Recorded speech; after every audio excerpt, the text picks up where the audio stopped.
Andre writes, do you think we've reached the peak of special effects in film? With movies like Planet of the Apes, Gravity, and Interstellar looking so realistic, do you think special effects has room to grow, or have we reached the limit of what effects can do? I remember I was a producer and a client services director for a visual effects company a lot of years ago. And I remember, and we would go and watch The Phantom Menace like 4 times a week. Like at lunchtime, we'd say staff meeting, and we would go over to the local theater and just watch it because the visual effects at the time were just mind-blowing. Jurassic Park was a few years before that. And I remember right around that time, we started having those conversations like, how much further can you go? Yeah. And then today, now we fast forward a few years, and today, once you see Planet of the Apes, which was brought up as an example, it's like, what is left to do in the world of visual effect? Now it's all about who is the best artist and who can execute it the best. But as far as what is possible with visual effects, we are pretty much almost at the summit. The only thing that I think is still that one horizon that they still got to get over is they have yet to be able to truly do human beings. Yeah. Because to this day, you put on a CG John Hamm and just a 5-second John Hamm clip that is animated in CG beside a real John Hamm doing it, everybody can tell the difference. They've yet to cross, but that to me, I think is the last barrier. After they break that barrier, there's nothing more you can do. There's nothing else that is, you know, oh, we would do that, but it's not possible with the technology we have today. That won't exist anymore. So I don't know. How do you guys see it, Alicia? Yeah, well, that's the uncanny valley situation they talk about, where it's difficult to do a human, because if you're a human looking at a fake human, if something's not quite right, then it's really creepy.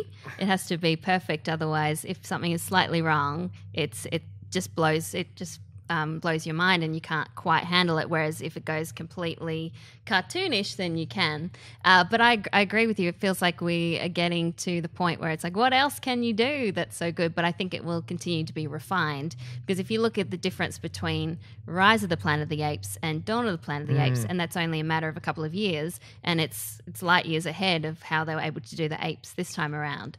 So it's kind of exciting and scary about what the future is. I can't wait to see it. There's a reason why comic book films are king of the box office right now, is because finally you can take these images that are on the page and put them on the screen, and it looks realistic. Yeah. I think the next hurdle is to see how much the availability becomes for everybody, because not just these huge, you don't have to spend $200 million. If much like making a movie itself, like 20 years ago, you didn't have a phone in your camera. A kid can go make a movie now. Now a kid can make anything because everybody has the availability of being able to use a camera. So if you can take all these effects that look so great on screen and make them cheaper and more affordable, you can have smaller movies. Like I brought up Image Comics. I'd love to see a Shadowhawk movie, but I don't know that Image Comics would ever have the budget that a Marvel or DC would. So if you make it cheaper and less expensive to make these incredible images, that's the next step for me. And the other thing that you take into consideration too with this whole question is the expectation level and the sophistication level of the audience has increased. So let's take a movie like San Andreas for a second, right?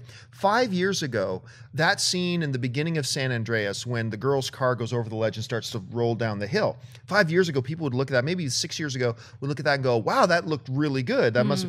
But today, like that was a very poorly done visual effects shot, because it was so clearly animated, very unnatural kind of movement with the car. But so today, a lot of people in the audience that I saw it with went like when they saw it 6 years ago. That doesn't happen. So you're right. Great. The brushes are now being made that can do anything. It's about the sophistication now of the artists and their techniques and how they use these tools. And then there were people watching Mad Max Fury Road going, "Oh, that's so fake." It's like, no, actually they did that. Actually, that was real. That's a real guy going back and forth.